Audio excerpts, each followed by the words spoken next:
നൽകുമാറാവട്ടെ. ഈ പരിപാടിയെ വിദേശ രാഷ്ട്രങ്ങളിൽ നിന്ന് നമ്മുടെ ചെറുപ്പക്കാർ ഈ പരിപാടിയെ വീക്ഷിച്ചുകൊണ്ടിരിക്കുകയാണ്. ലൈവ് ഉള്ളത് കൊണ്ട് നമ്മുടെ ഈ പരിപാടിക്ക് വേണ്ടി അകമൊഴിഞ്ഞ് സഹായിച്ച നമ്മുടെ ഈ ജമാഅത്തിൽപ്പെട്ട മനുഷ്യന്റെ എല്ലാ പാലക്കാർക്കും എല്ലാ സംഘടനയിൽ പ്രവർത്തിക്കുന്ന ആളുകൾ വിദേശത്തും ഈ പരിപാടി വീക്ഷിച്ചുകൊണ്ടിരിക്കുകയാണ്.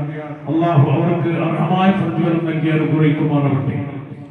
ബഹുമാനികളെ, അഷ്റഫുൽ ഖൽഖ് സല്ലല്ലാഹു അലൈഹി വസല്ലം തങ്ങളുടെ 1500ാമത്തെ ജന്മദിനത്തോട് അനുബന്ധിച്ചുകൊണ്ടുള്ള കലാപരിപാടിയാണ് നാം ഇപ്പോൾ നടത്തിക്കൊണ്ടിരിക്കുന്നത്.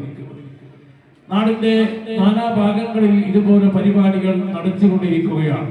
കാരണം എന്തുകൊണ്ട് ഇങ്ങനെ ഒരു നേതാവിന്റെ പരിപാടി ലോകത്ത് എവിടെയും നമ്മുടെ അഷ്റഫുൽ ഖൽഖ് സല്ലല്ലാഹു അലൈഹി വസല്ലം തങ്ങളല്ലാത്ത ഒരു നേതാവിന്റെ ഇങ്ങനെ ഒരു പരിപാടി നടക്കാനില്ല.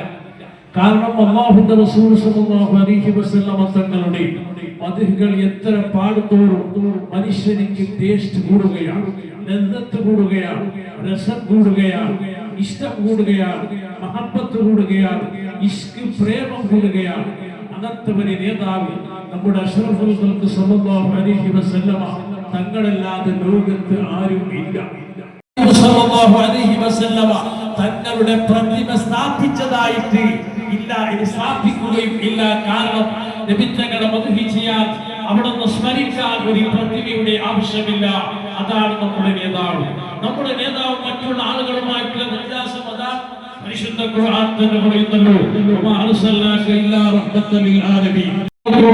ബുദ്ധമതക്കാർക്കും ക്രിസ്തുമതക്കാർക്കും ഏതെല്ലാം മതക്കാരുണ്ട്, ഈ ലോകത്ത് ജീവിക്കുന്ന ജീവജാലങ്ങൾ, നിർജീവ വസ്തുക്കളാകട്ടെ, എല്ലാവർക്കും അല്ലാഹുവിന്റെ റസൂൽ പ്രവാചകരാണ്. അല്ലാതെ മുഹമ്മദ് നബി മുസ്ലിമീങ്ങൾക്കുള്ള നേതാവ് മാത്രമല്ല. അതാണ് അല്ലാഹു കൊടുത്ത വലിയ പവർ. അതുകൊണ്ട് മുഅ്മിനീങ്ങളെ ഈ ആയത്തിനെ വിശദീകരിച്ചുകൊണ്ട് മുഫസ്സിരീങ്ങൾ പറയുന്നു, മഖബില ആദി റഹ്മത്ത, ഈ അല്ലാഹുവിന്റെ റസൂലാകുന്ന ഈ റഹ്മത്തിനെ ആര് സ്വീകരിച്ചു, വശക്കറ ആദി നിഅമ, ഈ നിഅമത്തിലേക്ക് ആര് നന്ദി ചെയ്തു, എന്നാൽ സഈദ ഫി ദുനിയ വൽ ആഖിറ, അവൻ ദുനിയാവിലും വിജയിച്ചു ആഖിറത്തിലും വിജയിച്ചു.